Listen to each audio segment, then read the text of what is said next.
and another gentle welcome for those that are joining us or may have just been joining in for the Fall 25 EXL Academies. Today's session is Beyond the Now, Strategic Partnerships for Sustainable Expanded Learning Programs. So as we continue to jump into the spaces, just want to recognize that this is a shared learning space. We're going to hold these workshops where some folks are going to share some information. They're going to kind of provide some resources. All of the presentations are going to be provided through PDFs. There are folks here monitoring the chat that are going to be kind of answering questions as they come up. So please feel free to drop any questions in the chat as we go through. And just a gentle reminder as we move forward, after these presentations, we're hoping to be able to create some space where all of the recaps are going to be provided to you and accessed, as I said before, and started with like this presentation and all of the presentations that have come prior are going to be linked to our website, and there are also going to be links that are going to be in this actual presentation as well. Melissa, if you could go to the next slide, gives folks a bit of an idea of like, if you've not joined us and this is your first one, our first workshop was all centered around nuts and bolts, the latest updates supporting quality expanded learning programs. And then our session 2 was shining a light on quality expanded learning programs, celebrating community impact. What we're hoping to continue to do is create resources, as I said, for you folks to be able not only to join us today, but to be able to access throughout the year that will help you and those who come into supporting your expanded learning programs. And so I know that the chat's going to be providing a link, but again, just want to remind you that all of these slides are going to be made available to you too, so you'll be able to have that. Just a gentle reminder that we have one more academy happening on the 1st of October, which is tomorrow. Yes, we are in October, right? Crazy, crazy, crazy to think that we are already here. And so hoping that if you don't have anything planned, or if you haven't already signed up, there's going to be a bit.ly that's going to be dropped for you to continue to register, or you could scan the QR code that's shown available. And we'd love to have you continue to join us for tomorrow. And so just a little bit about what's going to happen today. In just short order, I'm going to pass the mic to one of my wonderful colleagues and teammates, our director for the equity and quality team, Tiffany Gipson. She's going to talk with you a little bit about quality collaborative partnerships grounded in quality standards, starting intentionally and working your way outward. And then we're going to be she's going to be joined and welcomed some of our folks from the Newport-Mesa School District who are going to be talking about some of the evolutions of their work. After which, we're going to have some opportunities for some closing comments and then some interactive breakout sessions.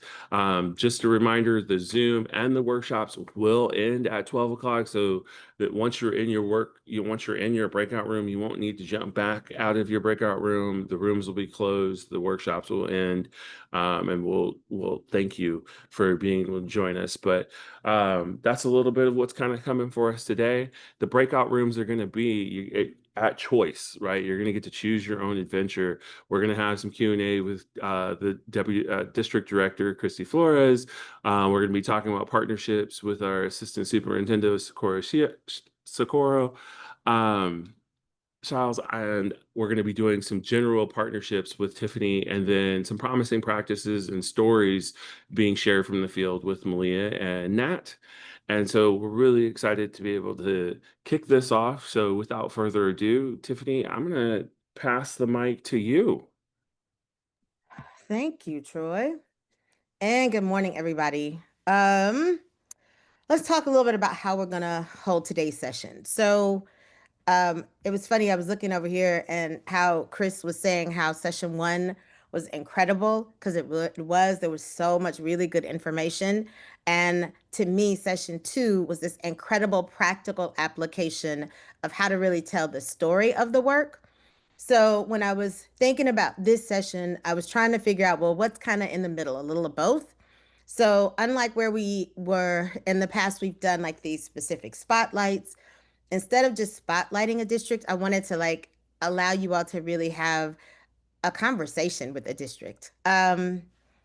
So our friends and co-conspirators in this work from Newport-Mesa are going to talk about how their work has grown. And they've always been a district that had partnerships, but how they look at those partnerships, how the district itself is working differently with their sites and their administrators and the staff that runs the programs, how it's working in collaboration with their community schools efforts, right? It's an incredible opportunity to hear from a district how work has had to evolve over time. So I'm going to try to set up the conversation with just how we can start to think about collaboration and partnerships, which really is all about relationship. So let's kind of get it started. First things first. You all know that usually if you hear my voice on this, on the academies, I am reading this thing. So I'm going to read this thing to start us off with. Um, and we started doing this as a way to anchor new people into the work. So we believe that every child, youth, and the adults that live, love, and work with them deserve just and affirming spaces and opportunities that enrich, empower, enlighten, educate, and elevate them. We know that learning happens in every context, and young people are assets in supporting their own learning and co creating the solutions to the issues and challenges they face. Expanded learning and out of school time spaces can be cultivated by anchoring in some core beliefs and shared mindsets. We're rooted in love, and love is shown in our actions and our words. We're asset anchored and driven. We are aspirational in our mindsets, words, and actions. We are connected by our differences because that is what gives us strength and creates our collective. The appreciation of every culture, language, and lived experience is what we leverage to grow and nurture our collective spaces. We make decisions based on elevating the intrinsic gifts, talents, and wisdom of those closest to the problems we work collaboratively to solve. And lastly, we learn by doing and we grow by reflecting on that learning. Expanded learning, you all, when done well and with real intentionality, is what our schools want to be. They're places where we meet students at their interest. We acknowledge the context and cultures that they come from, and we integrate that into creating the opportunities for them to learn to be the individuals and the humans that they want to be in the world. So, thank you all. And we start with this just to acknowledge that sometimes I don't think people realize what you do every day and how important it is. So, thank you everybody for that. Next slide. So things that we just want everybody to think about when we talk about partnerships. So expanded learning right now is funded in some very consistent ways. We've got our state funded ACEs program, which at one point in this country was the biggest in the country, times three for everybody else. There's our federal grants of 21st Century, which really supports our elementary and middle programs and our assets, our high school and older youth specific programming. And then it's funny, everybody says things like it was a gift and a curse. Then we got ELOP, right? Which was a huge amount of money that came into our system. And one of the things that we always want people to hold when they think about the funding is that ELOP was not meant to be this brand new standalone thing. It was supposed to help us deepen the kind of structure and strategy that we had in place for ACEs and expand and create more opportunity for young people. Go to the next slide for me. And so what that really felt like is it was supposed to create an opportunity for all young people to have access to expanded learning programs and for us to really leverage the funding so that we could have this one comprehensive experience for young people. Because things that we were noticing in the state is that we had some fee for service programs, we had some ACEs programs, but we always had, for ACEs and 21st Century, we always had more applications for those grant funded programs than we had dollars, right? And so with ELOP, it created this opportunity to give districts that never had funding for expanded learning to not only get funding, but also to align to kind of the I like to say that we have the rigor without the rigidity of our school day partners, but to give some structure to what their programming would look like, which is why we're clear about who is the priority to serve, but that doesn't mean that's all we serve, right? So your unduplicated pupils, but it also meant that we now could talk to programs about creating space for academic supports, creating space for enrichment, and making sure that enrichment wasn't just, oh, kids on the let's say kickball. In my old program, I used to get so tired of kickball, y'all. But it's more than that, right? And this gave, like I said, some funding and some structure and some opportunity to do that. But I think the other part that also became clear for folks is not everybody knew how to do that, right? A lot of our schools and our districts were really struggling with the kind of um I need to do it all on my own, or they kind of got disconnected and said, well, we'll just bring in somebody and we'll let them do it. And so they were really hands off. And so part of what was starting to show was both of those options were a little bit too extreme, right? Some of our school districts didn't necessarily have the all of the resource, all the human capital, but then some of our partners weren't in tuned enough or in alignment enough with our schools to form the kind of partnerships that felt really healthy and productive for the kids, the families, the programs, and the communities. So, next slide. So, with the alignment of ELOP to our ACES programs, it meant that we could start really anchoring in the quality standards to help people build out those programs. So, for folks, in case you've never seen them, thanks, Malia, for dropping in the chat. There is a quality standard that speaks specifically to collaborative partnerships. And one of the things that we try to say is partnerships aren't just these external things, right? They are how you work with your students. It is how you work with your families. It's how if there's a community-based organization, how does it partner directly with the school site? And the school sites, how do they partner deeply with their districts, right? So we want people to just acknowledge that the way that we hold and build these kinds of partnerships and have the conversations about what we want the work to look and feel like is really a very different experience based on the sites. We next slide. We wanted folks to think about, and I'm going to ask you all to do this. Partnerships can look very different.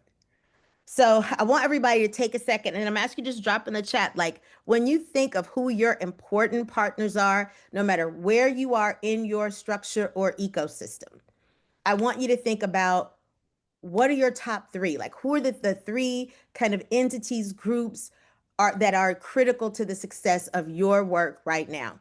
And I want y'all to put them in the chat. So I gave up here an example because this is how one school district and what we did with this slide is that we were able to take this slide and give it to people. And based on how much content they put, the size of the circles represented the level of partnership they were in with which group. And so if you can see in this one that this was actually a site coordinator that filled this one out. And so that's why for them, their critical partners were the students themselves. In other places, we've had it where, oh no, the leadership of the school was their critical partner. So that's why I wanted you to kind of have a visual to see that it really is different depending on where you are and what work you're working on at that time. And to also acknowledge that partnerships can shift, right? Like depending on the work that you're doing or the kind of level or capacity that you need from that partner in that moment. So we want people to just be really clear. And as you start thinking about like just the conversation that I'm going to have throughout the day is Where are the partnerships that you need to have? Who are they and why? And when you think of partnerships, I want to challenge everybody to think not just what are you getting from them, but what are they getting from you? What are you bringing into the partnership that actually supports and enriches what they're doing? Because if not, that's a pretty transactional relationship, and those things usually happen that way, right? And so if you notice, look at what some of the people are putting, like HR, the chief business officer. I've seen like, and especially, oh, really great, Mara. She says city and state resources, libraries and parks. A lot of our people, especially like in some of our regional areas where they don't have a lot of community-based organizations, but they do have county city entities. Oh, Sherilyn, she said the movie theater and local bookstores. That's incredible, y'all. And so if you notice that some of the things that are on here, they're not on this slide. And there's nothing wrong with that. But that's what we wanted people to understand is that you have to do a lot of the kind of um, plotting to determine what are the partnerships that really mean something to you. Go to the next slide for me. And so thinking about that, um, something that we say, and this is the slow work of building partnerships, that partnerships are simply relationships that you have cultivated. And we want people to be clear that relationships move at the speed of trust. We can write all of the agreements that we want. We can do a lot of MOUs and um, letters of intent. And if we still don't trust people in that relationship, it really becomes pretty limiting on how those relationships are actually enacted.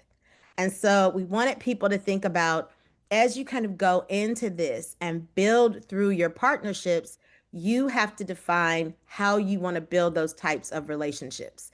And we're also clear about the more that we are in like real relationships with our school communities, then the stronger and more like interwoven the programs become into the communities they serve. Some of the healthiest programs that we have gone to visit, there are parents walking on campus and supporting activities. There are community-based organizations leading specific ones, but there are also teachers doing interest framed and focused activities with students that are different than what they teach during the school day, right? We walk on campuses and we see in like family nights that there are not just parents, a handful of parents, right? There are actually teachers in those meetings. There's community-based organizations. There's neighbors from across the street, right? So helping people really understand and hold that the more we show up as individuals and are really clear about this is what's important to me, relationships really can drive from that kind of shared acceptance of that. So, things that I want us to consider for the beginning part of this conversation. Go to the next slide for me. Is when you're building out partnerships, what we really ask people to do is do the mirror work first. So, really look at you as an organization, you as a program, you as a site. You have to start internally with, well, what are the things that are important to me? So, if you are, and this is what we say to everybody, if you're a school-based program, there's certain data and information that should drive the work that you are trying to do on a site. As much as you will always hear us talk about, we don't believe at CAN that it is the after schools program it's our job to replicate what happens during the school day. We are called expanded learning for a reason. It is our opportunity to support young people's learning and development in lots of other ways. But that doesn't mean we shouldn't be intentional with how the work that we do supports the larger goals of a site or a district. So focusing on information like the school site plan, which is the SIPSA, or at the district level, it's the LCAP. We'll talk a little about that more later. But we want to make sure that, like, if you are an organization that's coming to work with a district, that the values that you have are shared. Years ago, when I had an organization in Oakland, a lot of the work that my role in developing the partnerships was going to meet with the principal and talking pedagogy. I wanted to understand how they approached the learning that happened. I wanted them to talk to me about what their professional development opportunities were for their staff so that we could try to do some alignment. I wanted to make sure that we were at the time considered a neighborhood development corporation. So a lot of our work started in the schools but bridged to community, and I needed to know, did they have deep relationships with the communities where they were situated, and if not, were they open and willing to that, right? I think it's also important for community-based organizations, when we come and partner with our districts, that we are clear about what youth development means to our work and how important that is to young people, especially in this time. And what we found is that a lot of times our partners don't really speak to that. They'll speak more to, oh, we can support you with tutoring, and we can support you in high dosage tutoring at that. And one of the things that we want to say is that that's a strategy. It can't be your entire strategy for how you're trying to develop your programming. And if an organization wants that from you, then you all have to be clear about, is that the relationship that you need to be in, or is that the work? Not saying that it shouldn't be a part of a program, but I'm saying it doesn't have to be the only part of one. When possible, make the program a joint creation and tackle tough decisions together. I just said this to some folks yesterday, that if you really want to see a team take shape and a partnership grow, do something hard together.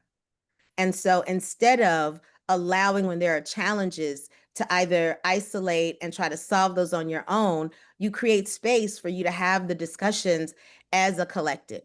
Because then everybody shares not only the responsibility of it, but we also share the success when it works, right? Um, we say that you should balance the program's autonomy with alignment to the principal's vision. I think interesting things happen on our programs, on our sites. If you think about how after school programs operate, usually by 5 o'clock, and I'm giving it a stretch, there are no other adults on campus, right? And so, if that's the case, the kind of trust that it takes and the autonomy of the people running that program is really important. So, that means that you have to be in a really trusting relationship with the leadership of that site, because you are the first line of defense. And the way that we do that is we create structures where there's actual opportunities for us to meet and to talk and to plan and to learn as a collective. We believe that you have to make intentional connections between the program and the school day. No matter what your program is offering, our programs are not and should not be in isolation on a campus.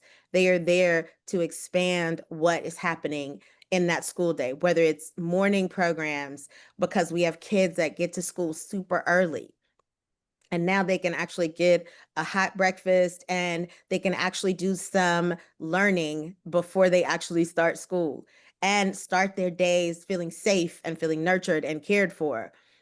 They stay until 6 o'clock. Do y'all understand what that is feeling like for folks? You have a 4-year-old that has been on campus for hours. And so, how do we make sure that we are making the most of that shared time together while still being developmentally appropriate and supportive of those kids' needs? Um, we also think that you have to understand the school and the community's culture. Our programs have such a unique opportunity to leverage in our school spaces, because the majority of out of school time staff actually look like the young people they serve.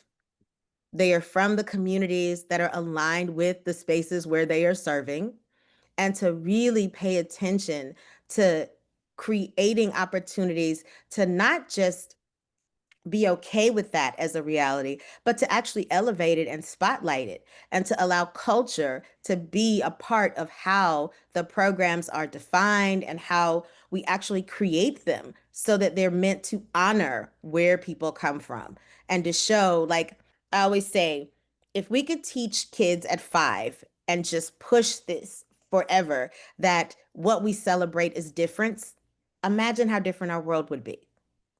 And lastly, create space for students and parents to have both voice and choice in the programs.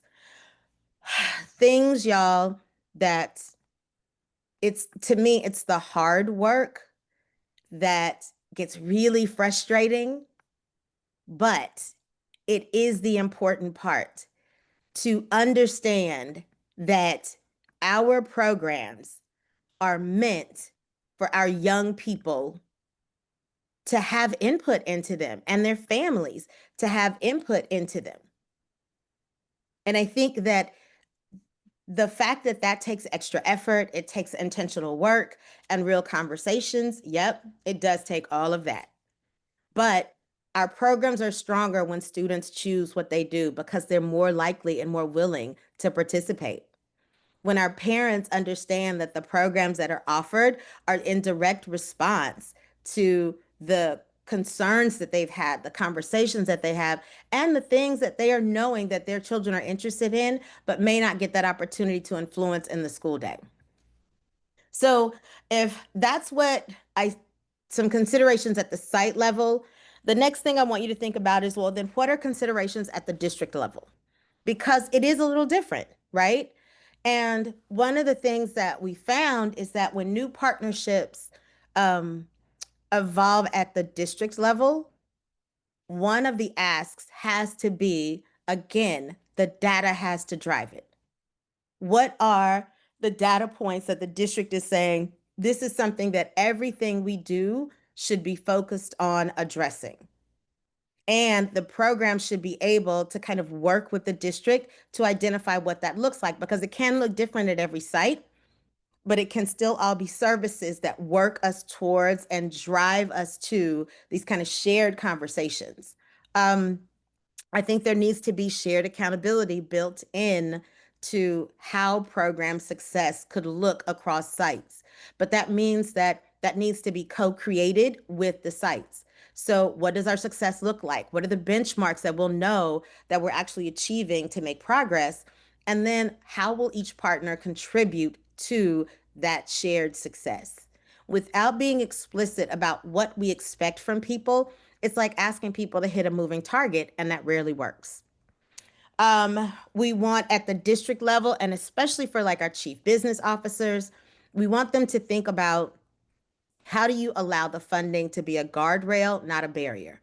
A lot of times, especially with ELOP, we had a lot of districts state that they were struggling with getting their business office and their finance teams to understand that they really did have the kind of flexibility that they had. And so a lot of the work that even CAN has been looking at and our partners with the SSEL is, how do we ensure that district level staff are understanding not just the limitations, but the opportunities with this new funding and what that could look like. Um, we also want at the district level for folks to think forethought, not afterthought. It's like a lot of people don't consider their after school programs until after. So we used to say after school is an afterthought. That's the concept. And what we're saying is, if districts were more intentional, and we're looking at expanded learning as an increased opportunity for young people to learn in different ways, think about what that means to how it could be leveraged. Last two, make intentional connections between how the programs support larger district-wide initiatives and understanding the school's community and cultures. And you notice that some of these things were in both because they're critical for both, but that also means that there has to be a connection to them at both. If we ask a school to really work to define what its work looks like and what its community really needs, then the district then has to take that information and come up with a larger strategy that allows that to happen. And that's not easy work. But if we don't create some of the structures and the systems to allow for that kind of dialogue, then it doesn't really happen. Okay, I'm gonna speed through a few slides because I want y'all to hear somebody else talking besides me. So when we think about, if the conversation and stuff that I was saying earlier is about internal partnerships, right? It is, how does a site and a district partner how do we think more cohesively and comprehensively about work and programming. Then you have to think about, and our intent with starting internally is so that when we start moving into external partnerships, we understand what we need as sites and districts and programs, so that when we're bringing in these external partnerships, we are pretty clear about how we need them to function, or we're clear about these are the things that we have available. How can you add to those? How can you support those? And this same way of thinking also goes for our community-based organizations who sites are in such deep partnership with. You have the right to also question. One of the biggest things that my organization learned is we had a core group of schools that we partnered with, and we had made an internal decision that we were not going to grow more sites than we already had existing, because I wanted to pair up sites so that they could learn together. We had some really incredible opportunities, and we were asked to actually work with a few more sites than we planned. And so we grew almost exponentially in a really short period of time. And in that growth, what we realized is we weren't really as aligned with some of those partners as we were with the others. So we weren't seeing the kind of success that we were used to. And so we had to go back and rethink, did we make a good choice with the partnership? And we were so excited that they chose us that we didn't really consider that we should have been choosing them as well. And so we had to go back and really rethink that. And in some places, we actually had to help them find different partners that were more aligned with how they wanted to run their programming. So that to me is part of what leads up to like this collaboration continuum. There's some districts and some community-based organizations that will have deep, deep, meaningful, lasting partnerships. So much so that it will feel like they are integrated and they're almost new entities because of the depth of the work that they are doing. That's not every partnership. Some partnerships are really like, no, I pay you to come on site to do this activity, and you do it really well, and we are excited, and that is exactly what we need. Others can be anywhere on this continuum. And we wanted folks to get an idea about the continuum because you can decide what level of partnership that you want to be on and be in with the districts or your sites or the community-based organization. So, um, let's see, going forward. So, as an external partner and making some considerations, that questions to be asked really clearly. Are we mission and vision aligned? And for me, when I say vision, that's the big, bold goal. That's the aspiration. But mission, that's how we actually execute and get it done. Are we in alignment with that? Do we have specific individual goals? And what's the alignment with those? What are the shared goals that we can actually articulate that we can achieve together in this partnership? Is there shared leadership? When it comes to making certain decisions or identifying partnerships or identifying practices, do we have an opportunity for each of the partners to share in that? And I always say, when you are willing to share decision making and leadership, it also means you have to share accountability, because I don't get to make a decision and then not deal with the consequences. So, how are we doing all of that? And then how are we setting up really explicit and consistent communication strategies to ensure that the partnership continues to thrive? One of the biggest challenges to the success of a healthy partnership is lack of communication. Not knowing who to talk to when there's a challenge, not knowing who to go to when there's a concern or when there's something to celebrate. How do we, not having that, and not just, it's not just about, oh yeah, we can talk to you. It's like, no, these are the strategies that we use. There's a weekly email that comes from me to you. There is a monthly newsletter that goes out. What does that really look like?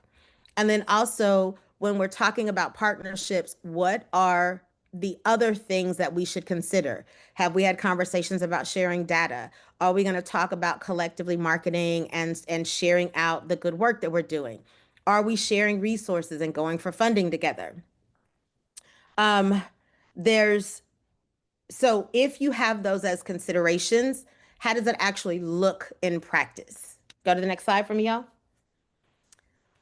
It looks like building the relationship one action at a time.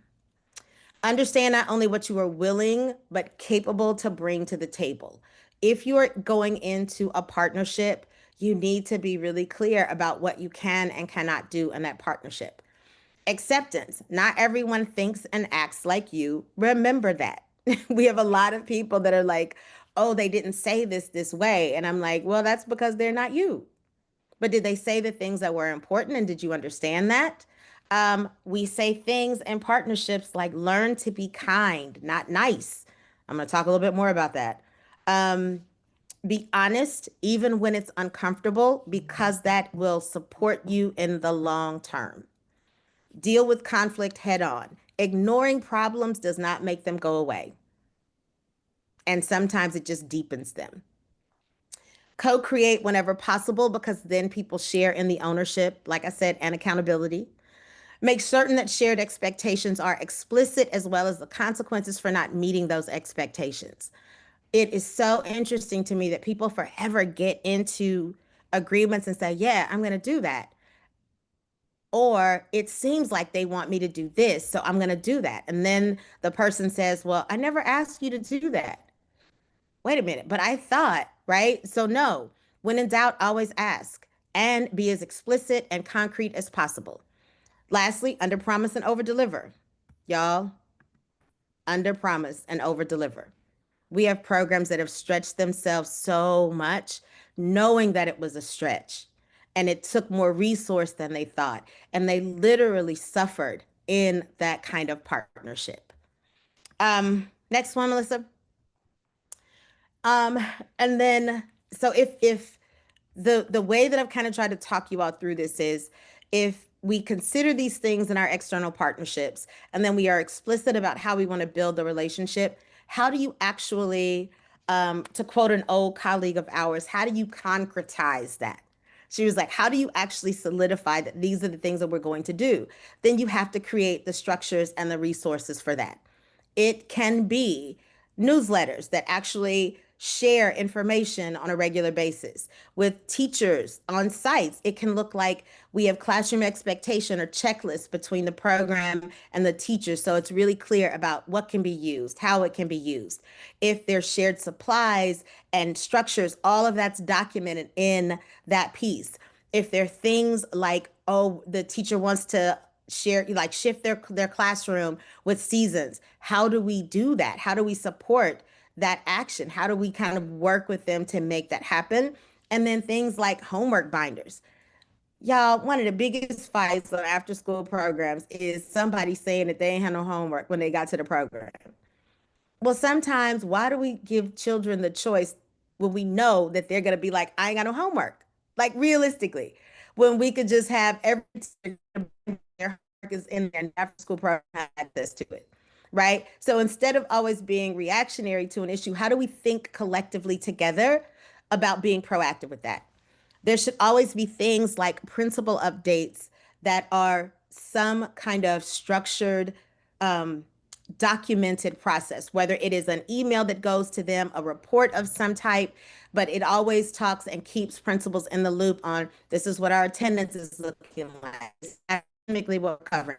These are the enrichment activities. Here's the family engagement thing that we're doing this month. Talking to the principal about the staff in the after school program so that they actually begin to know who these people are.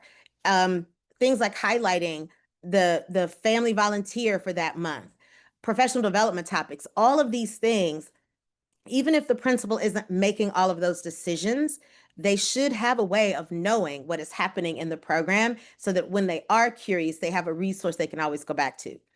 Other things, quarterly board updates and internal teamwork.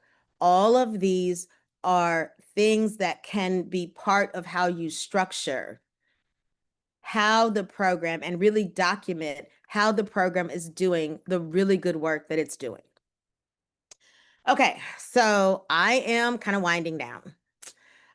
Things that we want you to think about. Work from the inside out. You start internally, whether you're a community-based organization or one of our schools. You start there. And then you make sure there's alignment with the district, and the larger community is always the net that is holding our schools in place. Be clear. Don't let partnerships masquerade as strategy. A lot of times when programs don't want to do the work of thinking through something, they will bring someone in to do it for them, but then they don't give the kind of input and structure necessary for that solution to actually meet the need and the intent. Make sure that you hold your own strategy and that partnerships help meet that.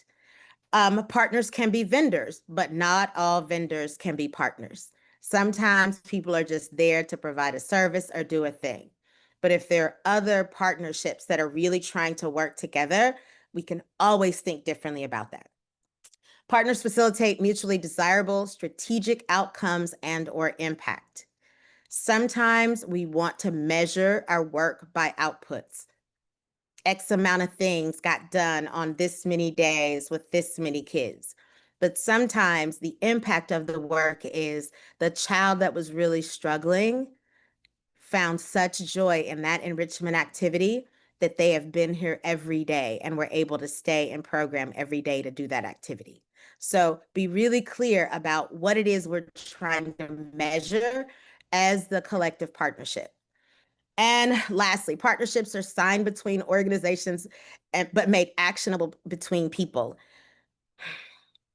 I'm using my own organization, y'all. There's a lot of examples in this. It would be my job to go and build the partnership with schools and districts. But what I would say to them is, but I'm not going to be the person here doing the work every day. So you need to meet my team that is on site, because that is who will make all of these things, these promises and commitments I'm making. That's who will actually do them. So I used to make it a point that they be included in our meetings and conversations, because I never wanted to commit them to something that they wouldn't be able to accomplish.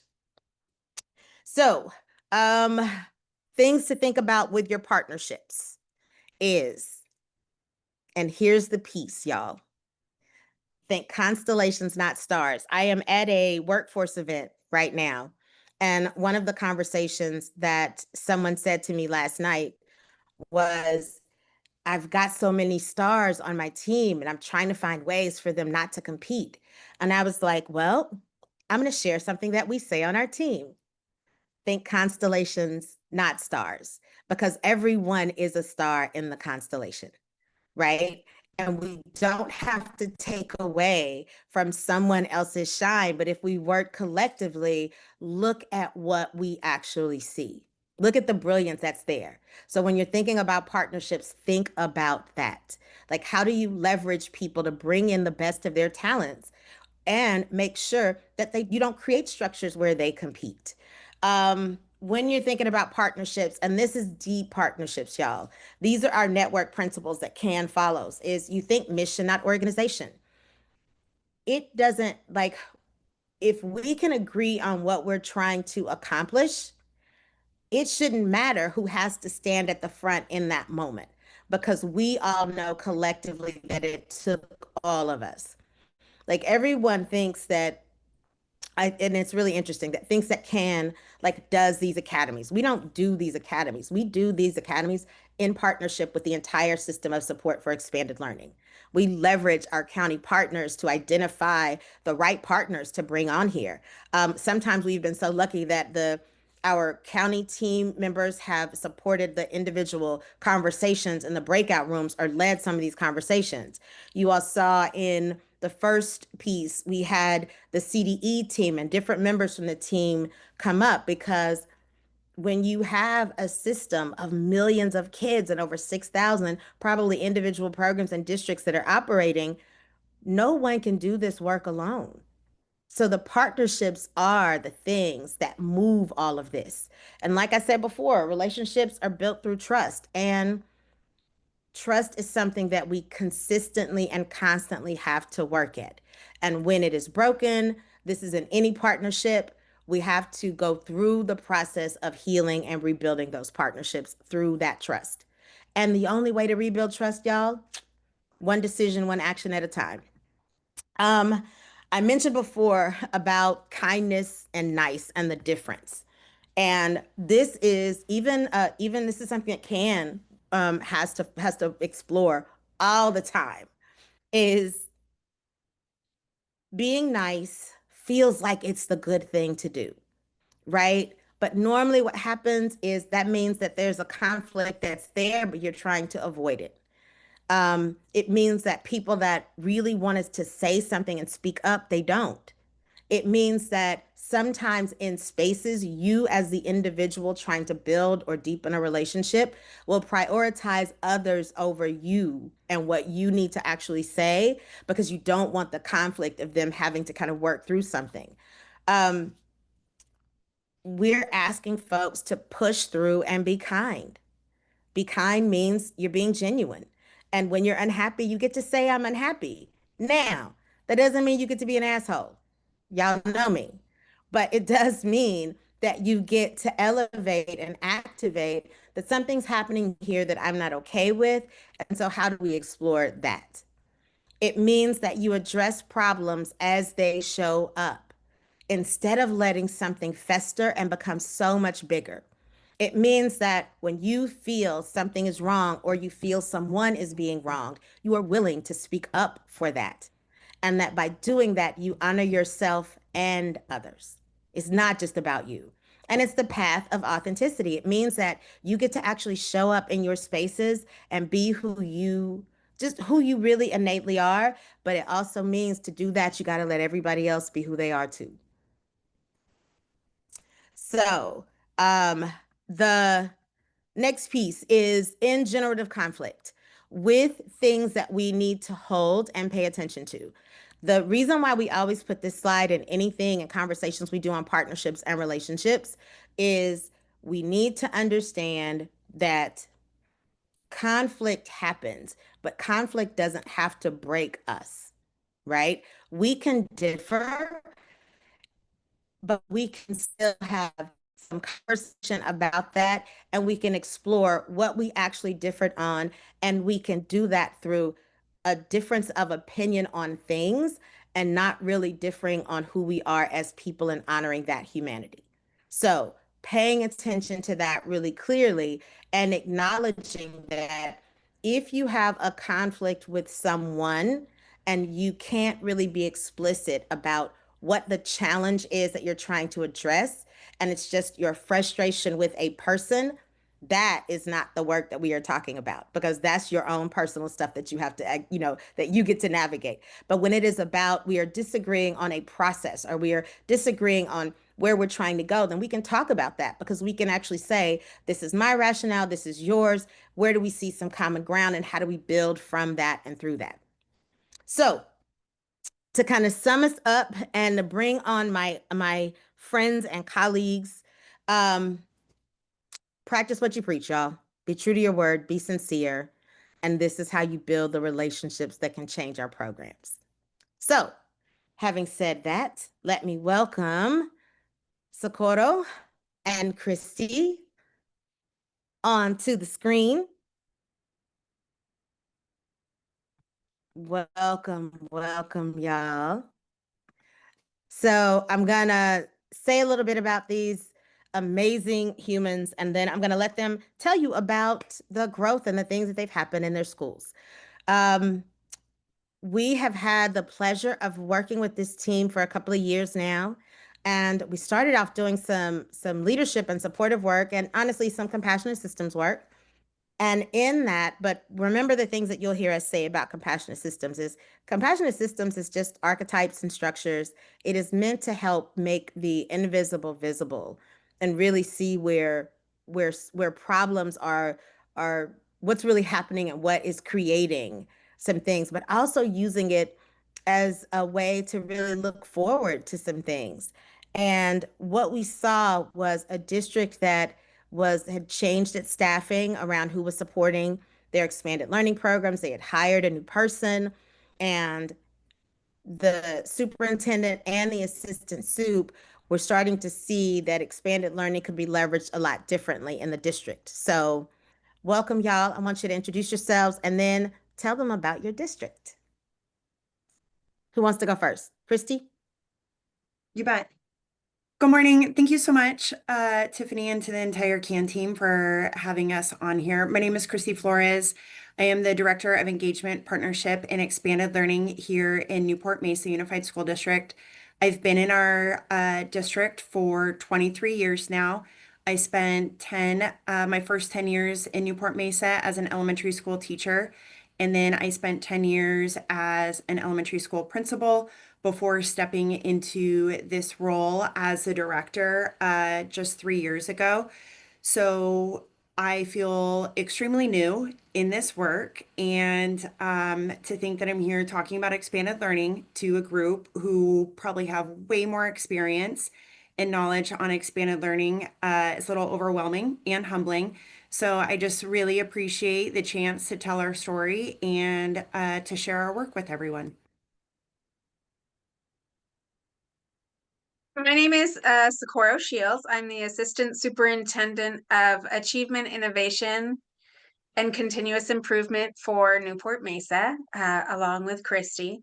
And I joined the district just well, this is my 4th year. So we've been doing this for 3 years and had the opportunity to work with Christy and select Christy as kind of our inaugural person in this position to oversee this work. And I think a constant theme you'll hear from us is about progress, not perfection. We are learning the whole time. We are always full of gratitude and thankful for our work with CAN and all of the nearly 150 people here. As Christy mentioned, I know you bring incredible depth and passion and work to this space. So thank you for joining us this morning.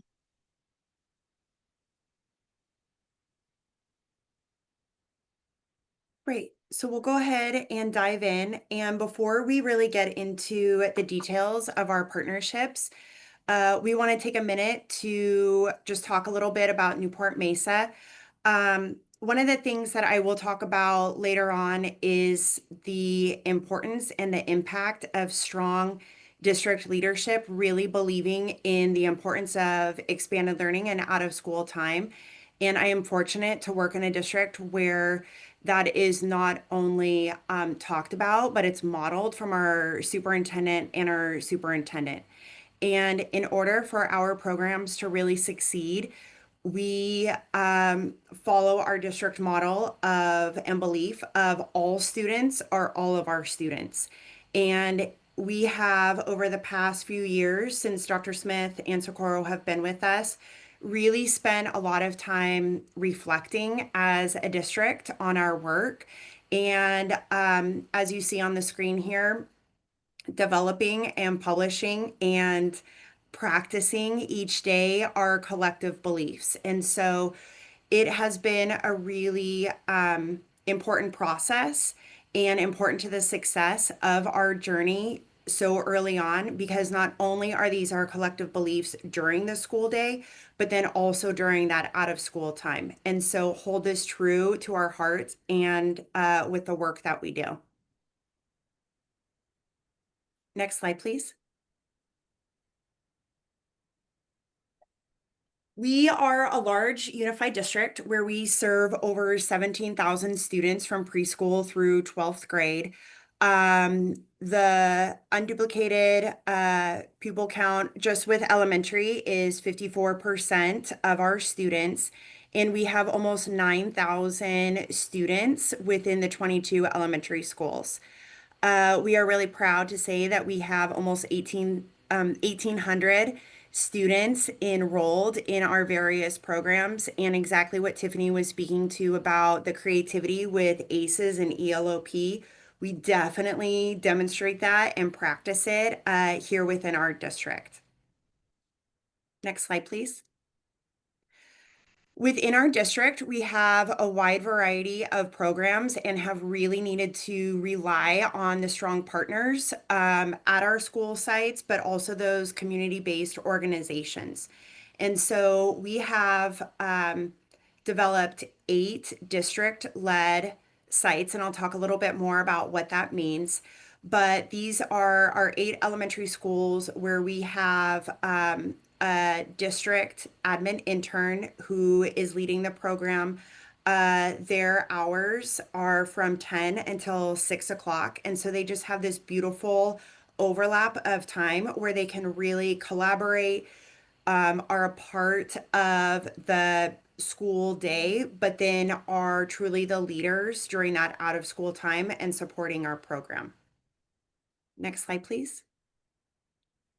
And then we really could not do this work without our partners, who provide a variety of programs across our district. And so you'll see we have over 650 more students that are being served because of these partners. And that does not include, even within that count, the City of Costa Mesa, their Parks and Rec department, and the support that they provide to students out of school time. Next slide, please. We couldn't let expanded learning go by without also highlighting our Elementary Summer Scholars Academy. And so we offer a 4-week program here in our district. It is open to all students across the 22 elementary schools to enroll in this program, and we have a variety of options for families to choose from if they want to participate in a half day, full day where they are picked up at 3 o'clock, or with the transportation that's provided at a 4:30 dismissal. But we are incredibly grateful for our partners within the district as well as outside of our district so that we can support over 2,000 students in our summer program. Next slide, please. So this has really, Tiffany asked us to tell our story, and this has really been a journey over time. And Socorro stepped into her role 4 years ago, and then I stepped into my role 3 years ago. And so there were programs that were offered across our elementary school sites. And I'm incredibly grateful to Kathleen Leary, our Director of Early Childhood Education, who did an incredible job. I don't really know how she did it. It was a lot of piecemealing, thinking about the budget that she had then, the staff that she had then. And so just thinking about how our programs have evolved, and our program evolved, then it was really divided into 2 different departments. There was limited collaboration between the school time and then the expanded learning teams, where there was not a lot of involvement. There was not a lot of collaboration.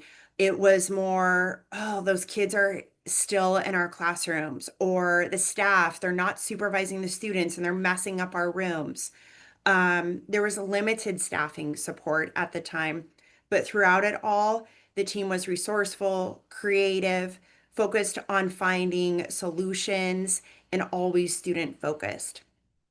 And then with Socorro joining our district and developing this department, it was really an expansion and really tying in that engagement, the partnership, and expanded learning time, where there has been an increase of collaboration between the school and expanded learning teams, increase of staff support and positions. For example, those admin intern positions, along with bilingual office assistants who arrive to work in our school offices at 12 o'clock and are there until 6. And so just our district leadership and our board recognize the importance of these people and positions, and building the capacity to really amplify this work if we wanted to provide these warm, welcoming, successful, positive experiences for students. So I've mentioned a couple of things already, but number one, supportive district leadership from our superintendent, from our executive cabinet, to provide us the opportunities for our students. All of that has been critical.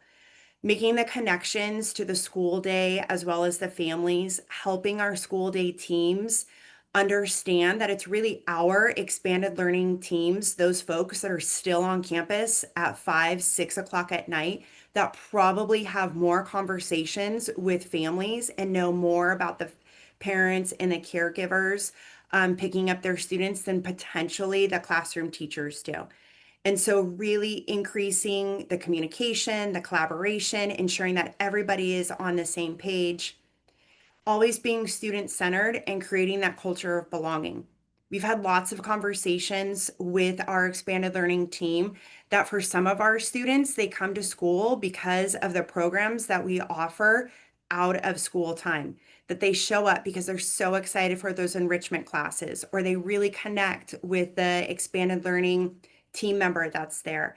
And so really developing and focusing on that culture of belonging, and understanding the importance of our time and what a grade, just how much it matters.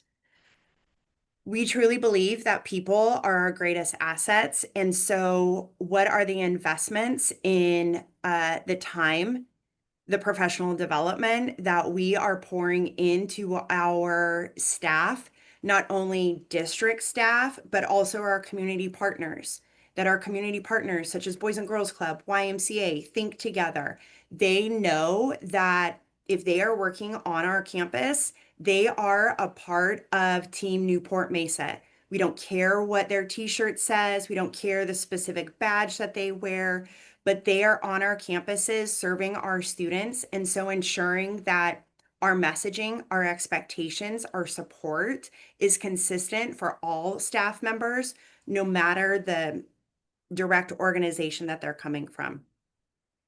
Data-driven decisions have been really important, and I'll speak to that a little bit when we talk about our academic achievement, getting to know the community and understanding the nuances and what makes each school community so unique and special, and how can we better support those communities. And then with our district leadership, really understanding start small, but dream big. And there have been some big aspirational goals that have been presented to us and that we have dreamt up, and understand that it takes time and progress, but really thinking about what is possible when we spend time dreaming big and planning all together. And then at the very end, finding the joy in the work that we do. Being educators is really challenging. And so ensuring that we find those glimmers, that we focus on the joy, and we have fun throughout the process.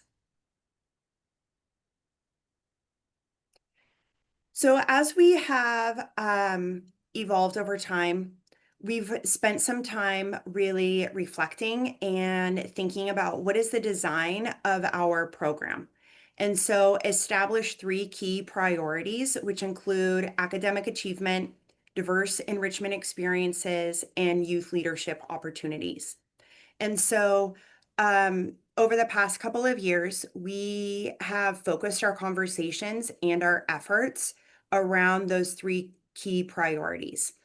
Uh, the program design has definitely evolved, and it can't go without saying, just thinking about those additional people on our school sites has been really important to the impact that we've been able to make, along with going through the RFP process early on to explore the partnerships and the design of the enrichment opportunities that are offered to our students. Next slide, please. So thinking about that academic achievement, Tiffany touched upon this, and this has been a really important part for us as we are here as a district to help support our students learn and grow as scholars, as well as citizens within their community. And so really wanting to maximize the resources and leaned on our already district adopted curriculum. And so I went and met with each individual school principal where we had first started out with our district-led programs, and asked if they were okay that I met with their ELOP admin intern along with members from their MTSS team to review the ELA, their English Language Arts data, and really wanting to start small and understanding the capacity of our ELOP staff members who were coming in, who are not credentialed teachers, who don't have extensive training in reading, in supporting and teaching reading.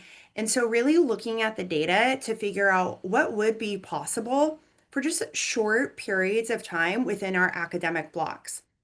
And each school site looked a little bit different as far as what that looked like. But there were a couple of school sites, one school site in particular, Whittier Elementary School, where the ELOP admin intern looked at the data, worked with her team, the school team, and then we were and are still utilizing Hegarty. And she went into the our Care Club program time, specifically focusing on our first graders. And she modeled 10-minute lessons for a few weeks. This was not a one-stop shop kind of model. It was ongoing professional development and modeling for the ELOP staff member of what do those 10-minute lessons look like, with a specific focus on correct letter sounds and whole words read. And so our staff began leading these lessons, and it was short. It was doable, bite-sized pieces for our staff, but then also for our students, because we wanted to give them an extra scoop of what they were learning, but also recognize that they had just spent hours sitting and learning within their classroom, and so didn't want to burn them out, and also wanted to ensure that they were still engaged. It was really exciting to see the results and the growth at the end of the school year, to really look at our students within our program and the growth that they demonstrated. And so we are continuing to replicate that based on the data from each school, what's within the capacity of the staff members. And then just like an intervention works, we're continuing to review it after 6 to 8 weeks and then reevaluate how can we adjust based on the student needs, our staff needs. But it was so heartwarming walking in this morning, and I ran into one of our teacher and special assignments who was at one of our elementary school sites. They were looking at math data, and she shared with me that their MTSS team members said, we need to connect with our Care Club team members and make sure that they know our math data so that they can be helping our students on their math facts fluencies.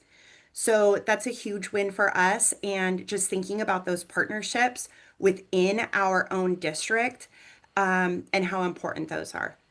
Next slide, please. During my first year here, I spent a lot of time listening and learning and observing on our school campuses to gain a better understanding of what does this mean? What does this look like for our expanded learning time? And really gaining a better understanding of our program design, of our school sites and their capacity.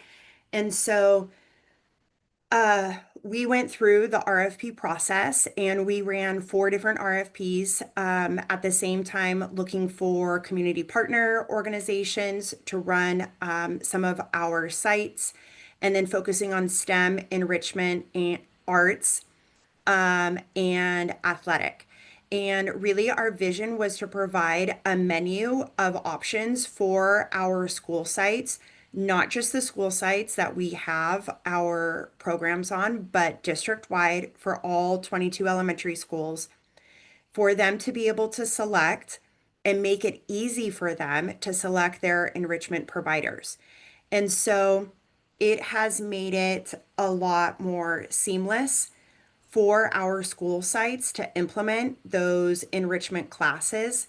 We've had a better pulse at the district level of the enrichment classes, and we've been able to handle a lot of the legwork with the contracts and working with those leaders of the organizations so that the school sites don't have to worry about that.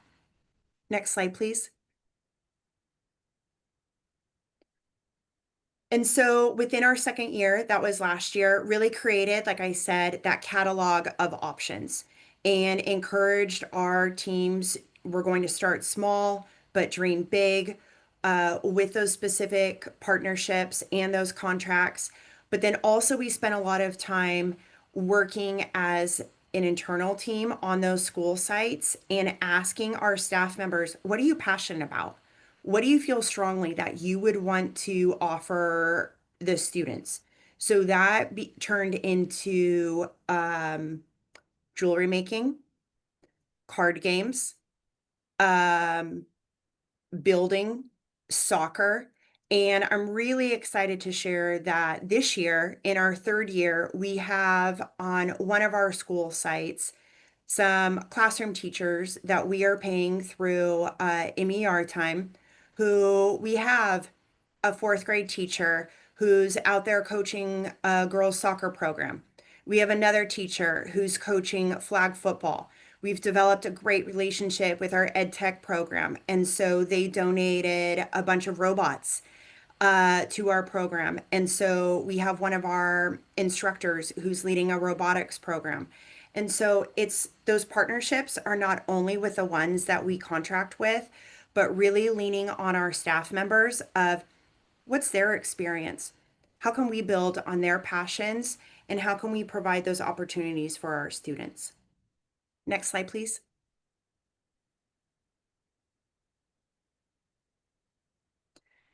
One of the partnerships that we are really excited to share about is with the City of Costa Mesa Parks and Rec team, the YMCA, and a local foundation called the Ben Carlson Foundation.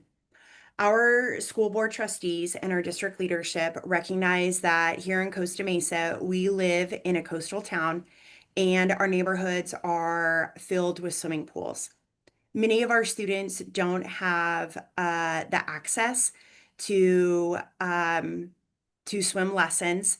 And so we formed, Socorro started a water safety coalition team, which began meeting frequently, even monthly.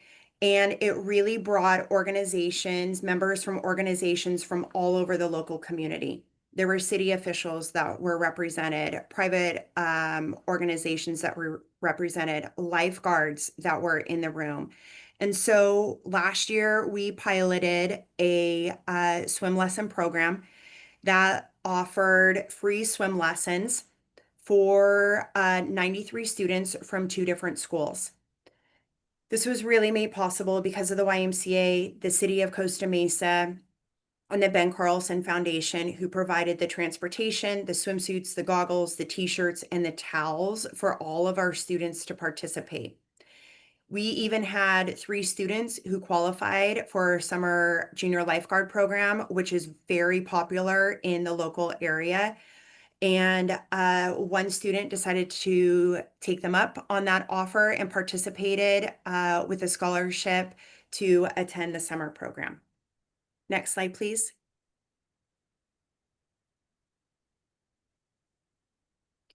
We were so excited about the partnership and the success of that initial launch that it has expanded into this school year.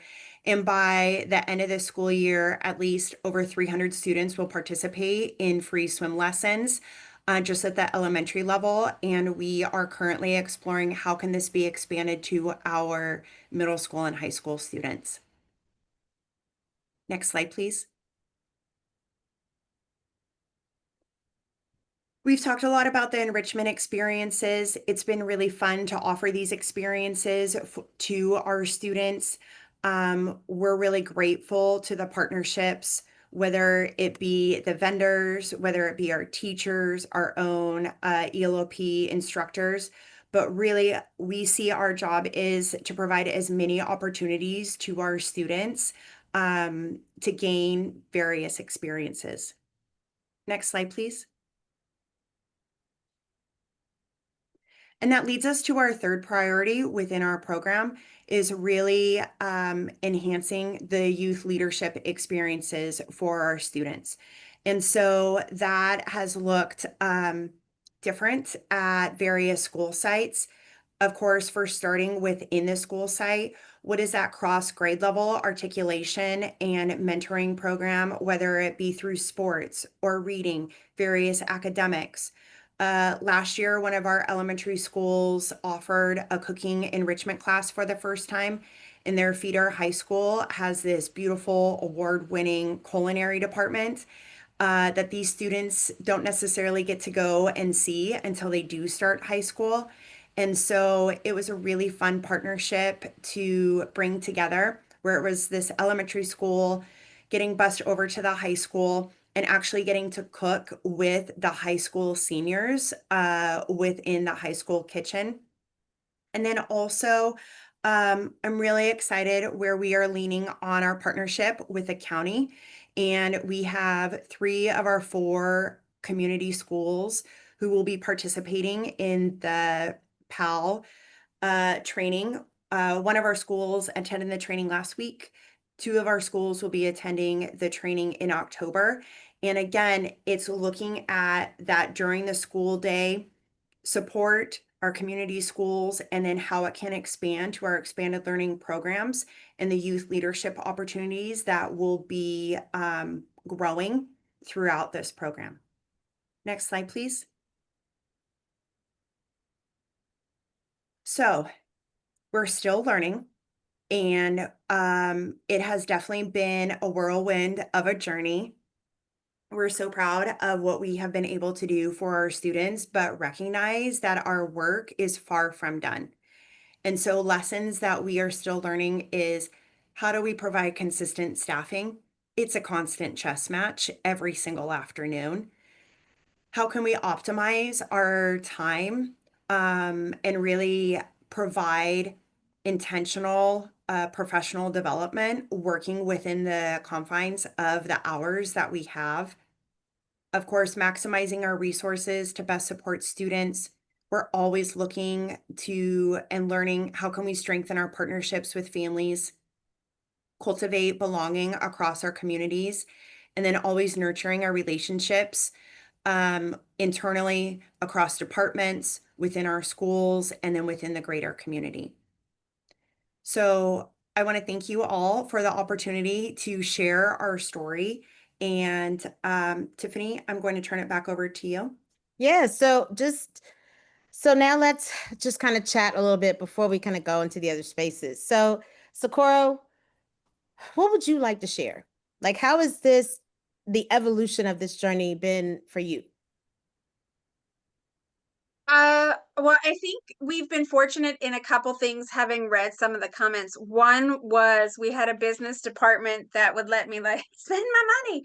And so like we were able to create these positions, this administrative intern, which is kind of a Newport-Mesa thing, but it is quasi admin, but not admin. It's not worth a discussion, but it really was like a firm commitment to being able to lead programs of this size and really being able to allocate our ELOP and ACES funds in the way I want it to dream, in the way I want it to kind of create something bigger and stronger for students that really fell into expanded learning time and out of school time. I think that's really important. I think the other thing that's really important is hiring. I can be a dreamer and it can overwhelm people.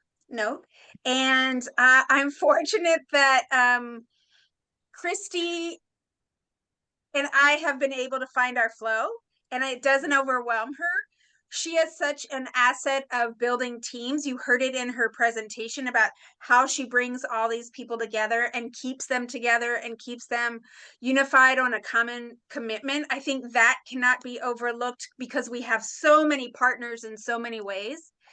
And Newport-Mesa, for those who don't know, we have very diverse schools. We have schools that are over 90% unduplicated, and then we have schools that are less than 10. And so this really has been focused on our schools that are Title I schools. And then also kind of we have 4, we call the big 4 that are in the high 90s. of unduplicated count, making them the most unique in our community, and how we really weave together community school opportunities and ELOP. And that is a journey. It's messy. Let me just say it's messy. We're meeting people where they are, meeting principals where they are. And principal's a big job now. There's so much going on all the time. How do we both lighten a burden and keep the principal leading through these efforts? And then I think the last thing that's always in the back of our mind is sustainability. Like, we have the freedom to do all of these things now. I'm not sure what happens if the funding goes away. I'm not sure where our priorities will be then. And so we are constantly sharing with the board and our community, who have been so supportive of these efforts, the outcomes we have and how important this has been to students and their experiences and ultimately academic achievement. But if the funding changes, if the funding structures change, we will be forced to reconsider a lot. And so sustainability is always in the back of our minds. Yeah, I think, like, to everybody else that's kind of listening, that really is something that none of us can lose sight of, right? It's that like you heard them say, they have a community schools implementation grant. And one of the things that we are always saying to people is that that's a finite amount of money for a certain amount of time. And so because they've been doing such incredible work of trying to kind of align and make interconnected the expanded learning and community schools kind of conversations in those spaces, it's also allowing them to look at, well, where could things be shared? Which roles could look different if we didn't have these as individual things? Like, really looking now before the funding runs out at, like, prioritizing things, right? So I think that's really been incredible to learn and to watch you all have to say to people that, and this is part of the ongoing exploration that we have to have, right? Like, um i was in I was in the district a couple of weeks ago, and they had a meeting with the four principals of the community schools folks that have community school admin interns and their expanded learning admin interns. And even those principals were acknowledging that finding ways to have all of these really highly competent and capable adults, how do we really have them work together, right? So that everyone is being leveraged well, and not feeling like they're doing busy work, or that there's just, like, go chase that kid, right? Like, so how do you do all of those things? And I think the fact that you all are trying to explore them now really speaks to how conscientious I think you're being about some of this stuff. And I would say the goal for the community schools, only four were eligible, four received the grant, was always to help us be a stronger district, to learn what works and be able to bring that knowledge back to the whole organization. And I don't know always that school districts were built to be learning organizations. So that in and of itself is a messy little journey about how do we bring feedback back into the system in a way where people hear and consider changing the way they do the work. And so again, messy, incomplete, moving forward, sometimes moving back. Sometimes people are overwhelmed, sometimes people are excited. It's all of the above. It's all of the above. And that is, and I'm going to wrap us up there. Is that, so that's something, you guys, I really want you to think about. It's so interesting in these moments where people are concerned about things like equity work, because people do consider community schools an equity strategy. But the truth is, if we reframe equity into meeting people where they are to give everyone what they need to be successful, and we can leverage things like community schools and expanded learning to really use that to meet people where they are, document the things that we're learning, and then apply them into other places. I think that's where our whole school districts can possibly shift from these kind of focused spaces of learning. So, um, y'all, thank you for everything. And so I'm going to pass it back to Troy, and then y'all, we're going to push into the breakout room so you can chat with whichever one of us you would like. But our kind of final words on this is building relationships happen one action at a time. Practice what you preach. Be true to your word. Be sincere. And thank you, Socorro and Christy. Love you guys to pieces. Troy? Yeah, here. Huge shout out to Socorro and Christy, and Tiff. Thank you so much for always dropping wisdom and gems. Just a gentle reminder before we go into the breakout rooms, we are here as support, the SSEL, the System of Support for Expanded Learning, right, which is CAN, ASAP, and the many different, the 16 different regions across the state. Along with our CDE supports are here. So please don't hesitate to reach out. The link's being dropped for how to get in contact with us. If you're unsure of where you're at in what region and things like that, please feel free. Reach out. We'd love to be able to get connected with you or stay connected with you, and help you to be able to connect with those that are here to support you. The other thing, if you're not yet following us on any of these social media platforms, please get connected with us. We are always good for a canned pun. So please follow us, in any different fashion you see fit and however you choose. Again, most of the information that we do share comes through a lot of these channels. So I encourage you to follow us in at least one, or if not all. The other things that I would like to just say is like, don't forget the fall academies are coming. This is our event calendar.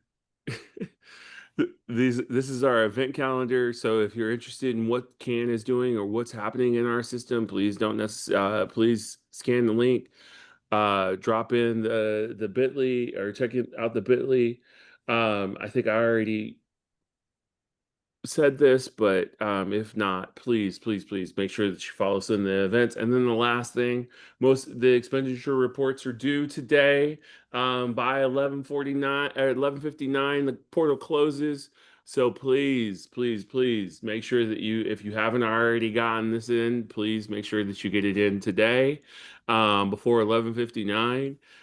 If you're unsure, I'm pretty sure there are lots of people here that would be willing to help you to figure that out if you've done the expenditures. I think links are being provided for how to be able to access that as well. And lastly, before we let you go, I just have to say thank you again. If someone has not told you, the work that you do is appreciated, it is valued. We can't do the things that we do without the wonderful work that you do.